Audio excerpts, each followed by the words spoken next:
Money is more than math. It's generational healing. And today we're getting real about what that looks like for Black women. From childhood money scripts to the silent pressure to do it all with nothing. Y'all know them shoestring budgets. Yeah. This episode is about breaking the cycle of financial struggle, shame, and scarcity. Because financial wellness isn't just about budgets and bank accounts. It's about reclaiming your power, protecting your peace, and building wealth that heals instead of hurts.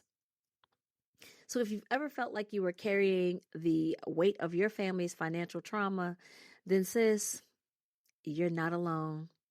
And this conversation is for you. Let's talk legacy. Let's talk liberation. Let's talk about being well mentally, emotionally, and financially. What's up, family, and welcome back to another episode of the Melanin Wellness Podcast, your go-to spot for all things health, healing, and holding it down in this wild, crazy world. I'm your host, Cori, and today, well, we were supposed to have a guest on the mic, but listen, sometimes life be lifing, and it's okay. But instead of canceling, I said, nah, let's pivot and still pour into the community. Because the conversation around financial literacy and wellness in the Black community, especially for us as Black women, is way too important to miss. But before we begin today's episode, y'all know how we do over here. We always begin every single episode with our 30 seconds of gratitude. So today I am grateful for financial literacy. Because, many of us come from families where our elders were not educated. So in turn, oftentimes we were not educated. And so you don't know what you don't know, and you can't put into practice what you don't know. And so learning over the years how to become more financially strong, more financially smart has meant everything to my family. And so I am so grateful for my own financial literacy. I'm also grateful for all the things that we so often take for granted. My ability to get up and walk across the room, grab a hold of this mic, use my voice to speak to you, my eyes to see, my ears to hear. I am so grateful. And y'all know, I always say, that was more than 30 seconds, but that's okay. Because gratitude opens up your world for abundance, possibility, opportunity. Now, let's start with some truth, family. Financial stress is one of the top contributors to mental and physical health issues in our community. From anxiety about bills to burnouts from side hustles to the pressure of supporting one's family, that is a lot.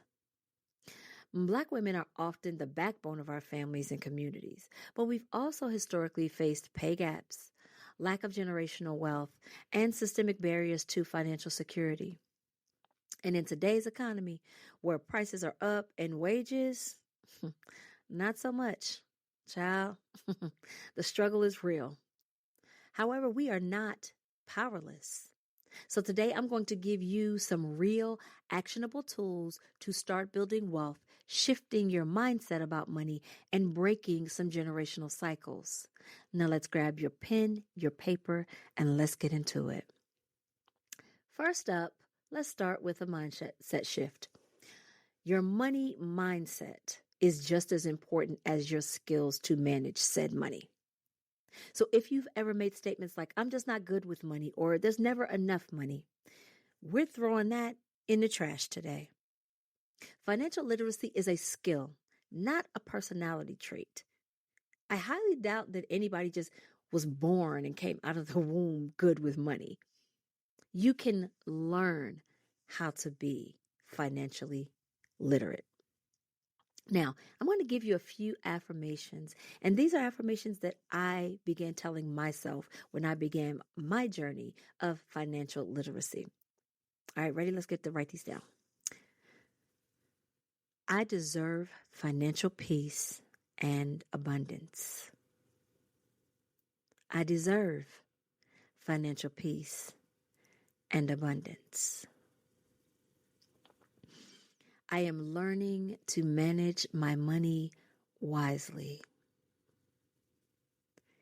I am learning to manage my money wisely. My past financial mistakes does not define my financial future.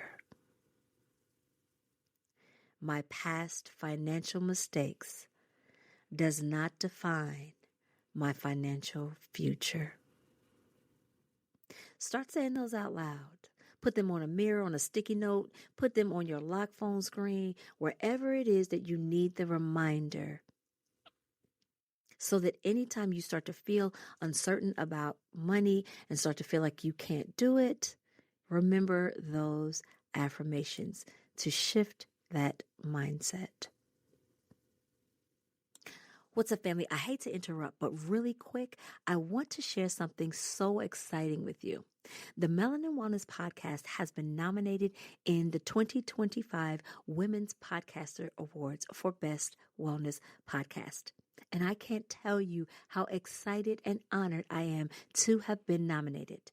I hope you will vote for the show when voting begins on May the 1st, and it runs through May 31st. Now, as always, the links will be available in the show notes. Now, let's get back into this financial goodness. All right, now let's get into some actionable steps, family. Number one, we want to know our numbers. So we're going to pull up our bank account.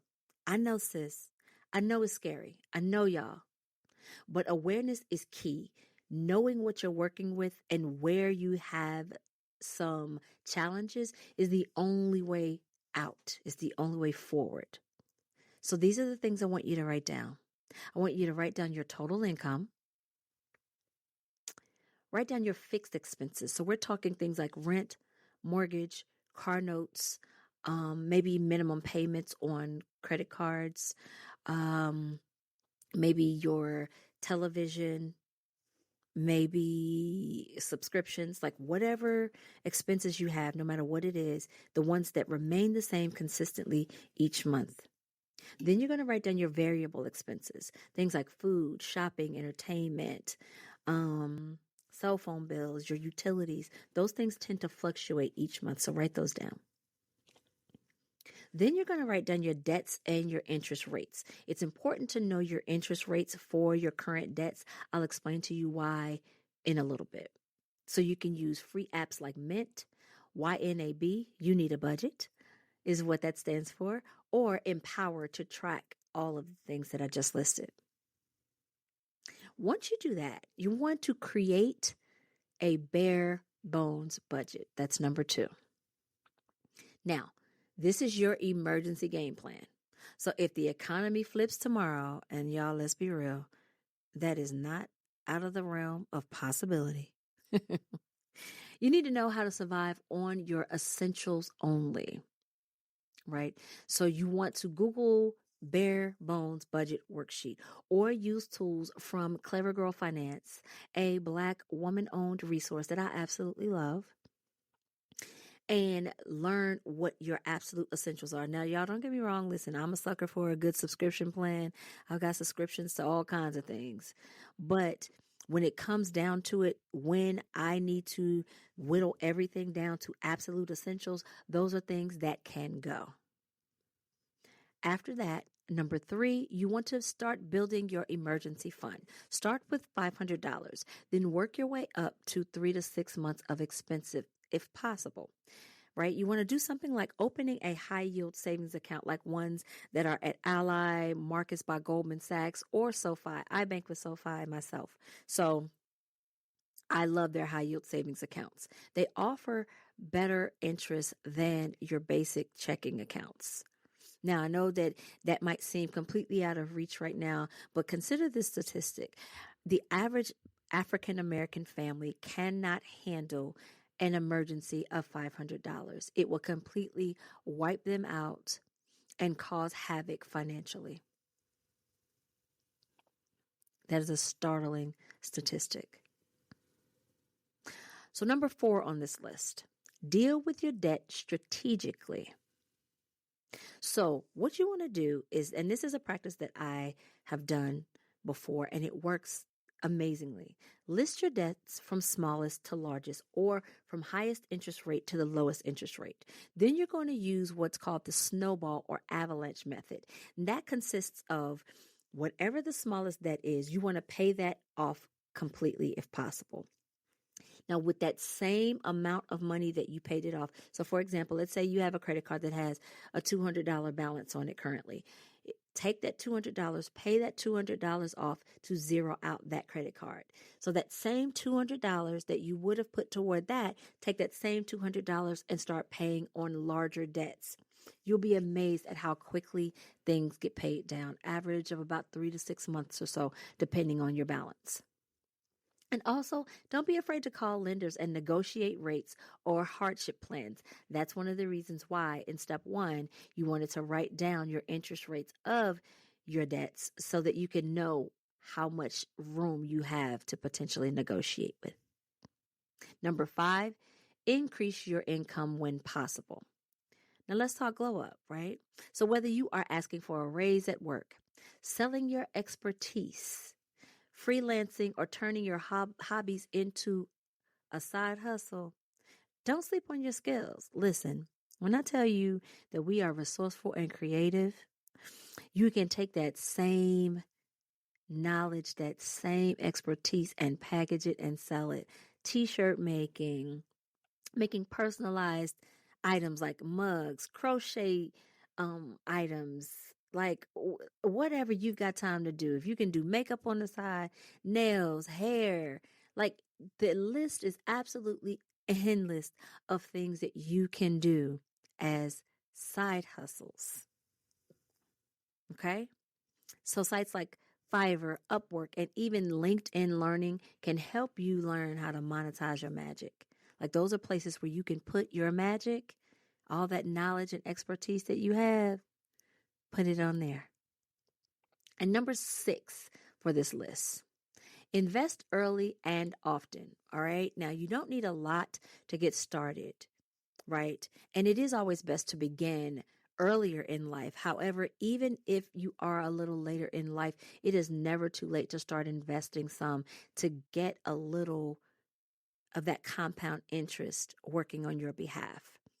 Apps like Acorns, Public, or Fidelity, and you can start investing there, even if it's just $10 a month. And then your retirement accounts like your Roth IRAs or your 401ks, if you are working for an employer, are your future you's best friend. Like I said before, let that compound interest do its thing. Now, if you want to go just a little bit deeper, here's how you can.